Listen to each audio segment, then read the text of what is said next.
Over the weekend, it seems like Tucker Carlson has thrown a grenade into the GOP base, splitting the base into between the pro-Zionist group and those who are very much America first. He spoke at Turning Point USA, which is Charlie Kirk's conference that he puts on every year. And Charlie Kirk, by the way, is a giant Zionist, and lots of people on the conservative base, of course, are. And so it's a very divided group. And Tucker Carlson exposed that divide by calling out Israel, calling out their influence, and saying American citizens who serve in the IDF, which means they're dual citizens, by the way, should lose their American citizenship. Watch this. I think that's really at the heart of why the Epstein thing is so distressing. I mean, the guy was some weird sex freak who was abusing girls. We knew that. But the fact that the US government, the one that I voted for, refused to take my question seriously and instead said, case closed, shut up, conspiracy theorist, was too much for me. And I don't think the rest of us should be satisfied with that. And by the way, let me just say really quickly, because I was so mad about it that I think I found out part of what's going on. I think we are going to find out more. And I think the truth, for whatever it's worth, in case you're interested, is that the DOJ didn't release lots of incriminating sex videos with Epstein and his billionaire pals because they don't have them. They don't have them because when the original search warrant was served, 2007, I think, possibly 2006, I think 7, it was basically designed to protect Epstein. The search warrant was written in such a way to make sure that the feds never got their hands on the actually incriminating evidence. It's another way of saying the cover-up has been going on since 2007, almost 20 years. And so the real question is not, was Jeffrey Epstein a weirdo who was abusing girls? Yes, we can answer that. The real question is, why was he doing this, on whose behalf, and where did the money come from? And those are the questions that need to be answered. And I think it's entirely fair to ask them. And it's not adequate to say anyone who asked them is somehow desecrating the memory of little girls who died in Texas. I'm not going to put up with that answer. I don't care who gives that answer. That is not acceptable. And I think the real answer is Jeffrey Epstein was working on behalf of intel services, probably not American. And we have every right to ask, on whose behalf was he working? How does a guy go from being a math teacher at the Dalton School in the late 70s with no college degree to having multiple airplanes, a private island, and the largest residential house in Manhattan? Where did all the money come from? And no one has ever gotten to the bottom of that because no one has ever tried. And moreover, it's extremely obvious to anyone who watches that this guy had direct connections to a foreign government. Now, no one's allowed to say that that foreign government is Israel because we have been somehow cowed into thinking that that's naughty. There is nothing wrong with saying that. There is nothing hateful about saying that. There's nothing anti-Semitic about saying that. There's nothing even anti-Israel about saying that. I've spent my entire life pretty much in Washington, where I knew and loved a number of people, including one very close person who worked at CIA. That has never prohibited me from saying, I think the CIA has done some horrible things, murdered a bunch of people, participated in the murder of a sitting US president. It's got a whole trail of crimes. That doesn't make me a disloyal American. It doesn't make me anti-American in any sense. I was born here. My family's been here for hundreds of years. I love this country. That's why I live here. So criticizing the behavior of a government agency does not make you a hater. It makes you a free person. It makes you a citizen. You're allowed to do that because you're not a slave. You're a citizen. And you have a right to expect that your government will not act against your interests, and you have a right to demand that foreign governments not be allowed to act against your interest. That's not creepy. It shouldn't be forbidden. And yet all of us have trained ourselves to believe that you can't say that somehow, that that's like too naughty and forbidden. And the effect of making that off limits has been to create a lot of resentment, and I'll say it, hate online, where people feel like they can't just say, like, what the hell is this? You have the former Israeli prime minister living in your house. You have had all this contact with the foreign government. Were you working on behalf of Mossad? Were you running a blackmail operation on behalf of foreign government? By the way, every single person in Washington, D.C. thinks that. I've never met anyone who doesn't think that. I don't know any of them that hate Israel. But no one feels they can say that. Why? And I think the longer that we play along with it, the more subterranean and creepy and hateful the conversation actually becomes. So I think it's better just to say it right out loud. Did this happen? And of course, that question has been asked to the government of Israel, and their answer is, we're not going to tell you. And I think our answer should be, no. As long as we're sending you money, if you were committing crimes on our soil, we have an absolute right to know, did you do this or not? And yet everybody has been so brainwashed into thinking that's somehow an expression of hate or bigotry, when it's not. It's a baseline question that every US citizen has a right to an answer on. What the hell was this?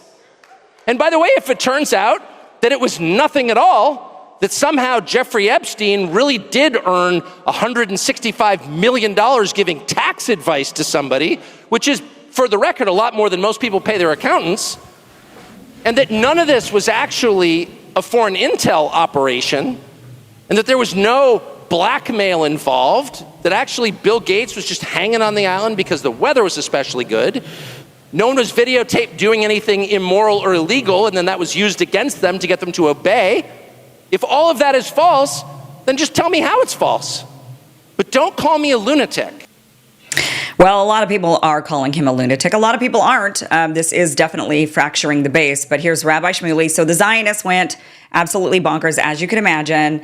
The Zionist faction of the GOP base. So you've got the America Firsters, and then I would say you have the, we could say Israel Firsters or the Zionists, who are, they genuinely believe that Israel must, the Jews must return to Israel in order for Jesus to come back. And they put God before they do country. And so, there's a big group with that mentality. There's a big group who have been brainwashed. There's a big group in our political class who've been bribed or blackmailed, whatever it might be. But here's Rabbi Shmuley's response.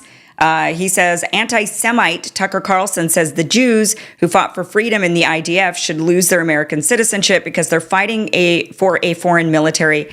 This idiotic ignoramus forgot all the Americans who fought for Britain when it was facing the Nazis alone before 1941.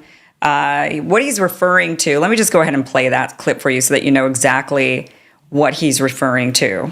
I think anybody, by the way, who serves in a foreign military should lose his citizenship immediately. There are a lot of Americans who've served in the IDF. They should lose their citizenship. There's a lot of Americans who've served in Ukraine, and they should lose their citizenship. You can't fight for another country and remain an American, period. Obviously. I mean, it's like not even, it's so funny how all of us have been cowed into being like, oh, that's hate speech. No, it's not. You don't hear hate in my voice because there isn't any. It's just an obvious recognition of the truth. But there's a more insidious thing, and I say it's not just Israel. I'm not just trying to give myself cover. I'm being honest. There are a ton of countries that offer citizenship, actually, some of which I love. I have been offered citizenship in a couple different countries that I really like, and I thought about it. And then I thought, no, there's something about being lashed to the mast. Like, everyone can see that America's in trouble, the demographic trends are really bad, and the country's decaying, its cities are falling apart. So you're like, oh, wow, maybe I should flee. And then I'm like, my ancestors are from here. My parents are buried right across from my kitchen. I'm staying here. And the second you make that decision in your head, I don't care what happens to America, I will be here, it totally changes your attitude. You're like, I don't even care, it's my country. And they've been here for so long and fought in all of these wars. My ancestors, and I'm sure yours, would be totally shocked by some of the conversations. Foreign flags in the Congress? Are you joking? Get out. And so, no, once you decide you're all in on your country, it really changes the way you approach everything. And by the way, it should be the baseline requirement. You shouldn't be allowed to serve in government if you're not a US citizen or you're a dual citizen. Are you joking? Of course not. And I would love to know what the justification is. And of course, there isn't one, which is why they're allowed to just write you off as some sort of freak, some internet freak, hater, Nazi, whatever. No, I'm not. Just an American who loves my country, and I think it's fair to demand that the people running my country love it every bit as much as I do.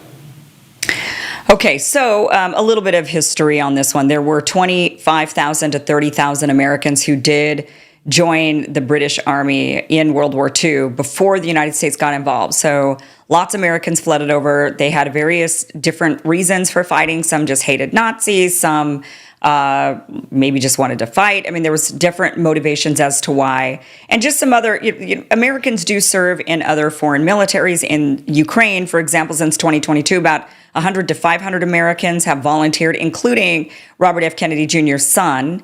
Thousands of dual U.S. Israeli citizens serve in the IDF currently through conscription or voluntary enlistment, and the estimated is maybe 3,000 to 5,000 Americans. Before, like in the history of time, about 2,800 Americans joined the Abraham Lincoln Brigade to fight for the Spanish Republic. But I don't know if they joined the military, the Spanish military, or if that was a kind of like a mercenary group, which I think that's a bit different. If you join a mercenary group and you're going to go fight on behalf of another country, I think that's different than maybe, I mean, I don't know. I'd have to really think about this. But I feel like maybe it's a bit different than actually donning the uniform of a foreign country. I don't know. What do you think of that? I'd have to really think about that and the implications of that a bit more before I make a final assessment on that one. Iraq, Syria, small groups of Americans joined Kurdish YPG forces to fight ISIS. So there's, again, the Kurdish YPG, they're fighting ISIS. They're also fighting for independence. So says it's not illegal under U.S. law to serve in a foreign military as long as you're not fighting against U.S. forces. You're not joining a group the U.S. considers a terrorist organization. You don't take a senior officer position in a foreign military without U.S. permission. I think with this one, any foreign country could at any point become an enemy of the United States. So I think it is best if there is a rule saying you cannot fight for a foreign military, that you need to, if you're an American citizen and you want to retain your American citizenship, you can't fight for you can't don the uniform of a foreign country. Because at any minute, I mean, a friend or foe, they could turn to foes at any second, and your loyalty would be questioned. Who are you going to fight for? I think there's a lot of implications and a lot of questions there, but I'm not 100% settled on that debate. But let's move on to Laura Loomer, who also had a comment about Tucker Carlson's his speech at Turning Point. She says, "I'm proud to defend Bill Ackman on the basis of principle. I've never asked Bill Ackman for his money and has never given me money. More lies from the Jew-obsessed crowd that now says if you're critical of Tucker, you're an agent for Israel. Newsflash. Tucker Carlson is a kook. Even Trump thinks so. He said so himself. Tucker does propaganda for Islamic nations and regularly attacks Trump. There's nothing America first about that nicotine junkie with mommy abandonment issues." And we'll get to what she's referring to when it comes to Bill Ackman here in just a second, because that one's a long one because Bill Ackman likes to write novels. But here's Ellie Cohenim. She says, "All the decent people walk out on Tucker Carlson as he rants and rants on Jewish conspiracy theories. Charlie Kirk, why did you platform Carlson even after he attacked President real Donald Trump to the extent that POTUS called him kooky, and even after Carlson gave a fanboy interview of Iran's president the very week they issued a fatwa on President Trump's life? Why, Charlie? For shame. Turning Point USA, save yourselves from associating with this drag likely on foreign payrolls." So accusing Tucker Carlson of being on foreign payrolls. Now let's get to Bill Ackman. Now let me just show you. I'm not going to read this whole thing to you because look at this. This is 5 pages long. Here's the first part, second part, third part, fourth part, fifth part. I mean, it's a novel. But in summary, what Bill Ackman said, and let me show you why Bill Ackman felt the need to go on this huge 5-page Twitter rant. He should be limited on how many characters he has, but this is what Tucker had to say about Bill Ackman. I watch, 60 million people come into the country illegally or overstay their fake refugee status or whatever. I mean, the whole thing's a scam, and they get housing vouchers and free education and free cell phones and plane tickets. It's like, wait a second, not only are they not getting punished for breaking American law, as I would and have, they're getting rewarded for it. The unfairness of it drives you crazy, and it's particularly galling in the case of Jeffrey Epstein and the whole constellation of people around Jeffrey Epstein, all of whom seem to be getting away with scams. And how do you know they're getting away with scams? I'll tell you how, because they're useless and they're rich. So how do you come to a place where some of the least impressive, most useless people who have no actual skills become billionaires? How's that legitimate? And by the way, if you ask this question, at least in Washington, it's like, oh, well, yeah, it sounds like you're a socialist. Sounds like socialism. Yeah, okay, I'm a socialist now. All right. I was a Qatari agent or a bigot. Now I'm a socialist. All right. Leaving aside my committed socialism, can you answer the question? How did Bill Ackman get $9 billion? Bill Ackman, a pretty impressive guy? I know Bill Ackman. No. Bill Ackman's like well-connected and super aggressive. That's it. And I think, well-connected, super aggressive people deserve a fair living like everybody else. But if you're accruing $9 million just because you're willing to do anything, I don't know why we have to pretend that's good.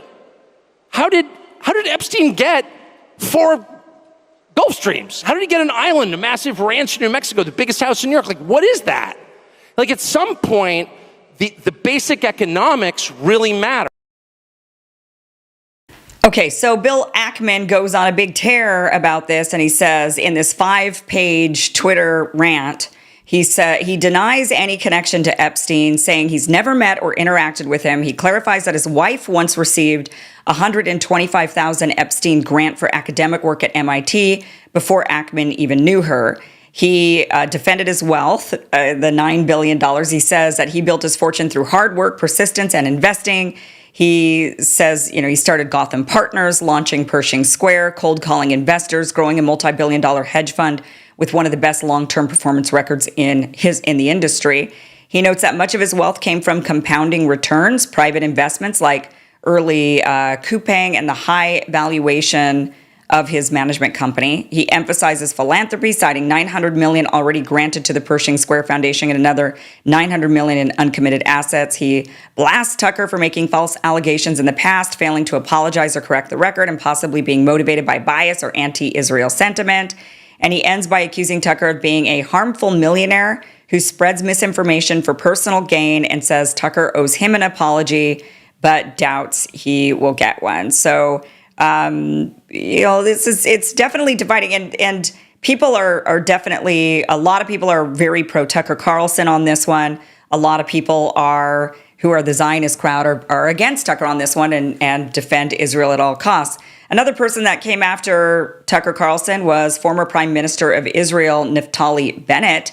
He says, quote, "As a former Israeli prime minister, with the Mossad having reported directly to me, I say to you with 100% certainty, the accusation that Jeffrey Epstein somehow worked for Israel or the Mossad running a blackmail ring is categorically and totally false. Epstein's conduct, both the criminal and merely despicable, had nothing whatsoever to do with the Mossad or the state of Israel. Epstein never worked for the Mossad. This accusation is a lie being peddled by prominent online personalities such as Tucker Carlson, pretending they know things they don't. They just make things up, say it with confidence, and these lies stick because it's Israel. There's a vicious wave of slander and lies against my country and my people, and we just won't take it anymore." Right. I'm sure what they're doing is they're crafting new laws that are going to censor Americans, that they're going to be able to get the American politicians to bake into bills and pass, and they're going to pressure all the social media companies to censor. Tucker responded to this. He says, "You just won't take it anymore? Instead of issuing threats on social media, why don't you sit down for a rational interview on Jeffrey Epstein's ties to the Israeli government? We'll reach out to your office this morning." So we'll see if that interview actually happens. But, Tucker is on a tear, saying Epstein absolutely worked for the state of Israel. They have blackmail on America, and they're committing crimes against American citizens, essentially, by controlling our government. And a lot of Americans feel this way. And a lot of people in the GOP base feel this way. And Tucker Carlson has thrown a grenade into the GOP base and basically forced people to start taking sides. And I think what the GOP is going to discover is that their base is actually on Tucker's side on this one, that the majority of the base is actually on Tucker's side. And the reason I think that is because the number of Christians in the country has been dwindling for quite some time. Young people are not as religious as previous generations. And not only that, but the young people who are converting to religion or who are embracing religion on the right, a lot of them are Catholics. And Catholics are not dispensationalists. They're not Zionists. They do not believe that literally Jews need to return to Israel in order for Jesus to return. That is a very evangelical viewpoint. And the evangelicals are very big on that. So, but the evangelical base in the country and also in the GOP is dwindling. And so you're getting fewer and fewer people who are believing in that.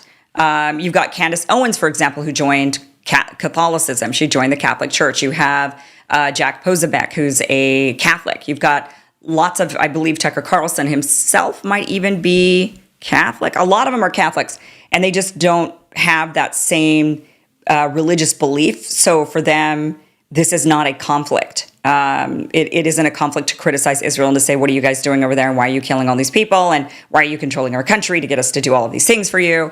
There's no real conflict there. But this has just really, really taken the GOP base by storm. And we'll see how this works out. I do want to play this one for you. This is who is this person? This is Colonel Lawrence Wilkerson.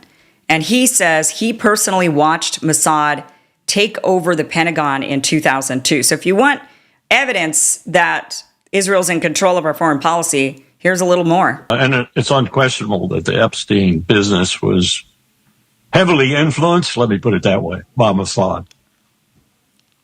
And so that's somehow emblematic on these huge geopolitical issues. Yes, I watched Mossad take over the Pentagon. In 2002, the Pentagon was infiltrated by Mossad. They did not need any identification to get through the river entrance of the building.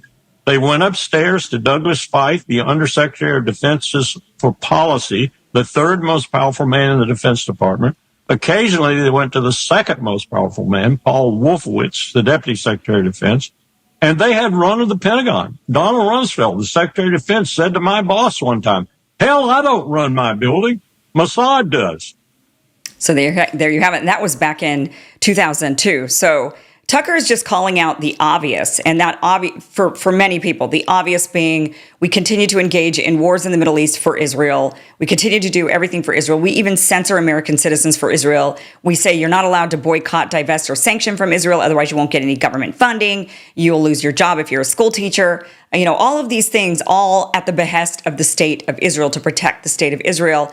And Americans are noticing, and Americans are saying, we're rejecting this. And the big question is, how much of the GOP base is on Team Tucker on this one or on Team Israel? And what kind of effect is that going to have inside of the GOP? We're seeing right now the Democratic base has already rejected Israel. They're putting a lot of pressure on their politicians. And I don't think very many politicians on the Democratic side are going to win their primaries or win their elections if they do espouse pro-Israel rhetoric. I think that it'll be negative towards them. So a lot of them will just avoid it altogether. Or you're going to see a lot of candidates coming out saying, we don't want to be associated with a genocidal regime in Israel. And those candidates like Mamdani in New York might start really winning when they say, we're America first, we're for America, and we want to also stop American funding of atrocities. So it'll be interesting to see how the GOP base shifts on this one, but it looks like America is shifting on the issue of Israel. No matter how much we continue to be propagandized, I see polls out there being put out there, oh no, Americans still support Israel. And it's like, oh really, who did you ask? Where did you put this poll? Who have you, for one, can I trust your poll? Is your poll even accurate? Have you modified it? Are you just putting this out there to kind of Operation Mockingbird me, where you are just brainwashing me? Is that what's happening here? So I think people are onto this. And we'll see in the end, as the GOP continues, who ends up being Team Tucker, or I would say Team America on this versus the Israel firsters who have infiltrated our country. Hey guys, thank you for watching this clip from the full Kim Iverson Show, which you could check out Monday through Friday, 5 p.m. Eastern at KimIversonShow.com. See you there.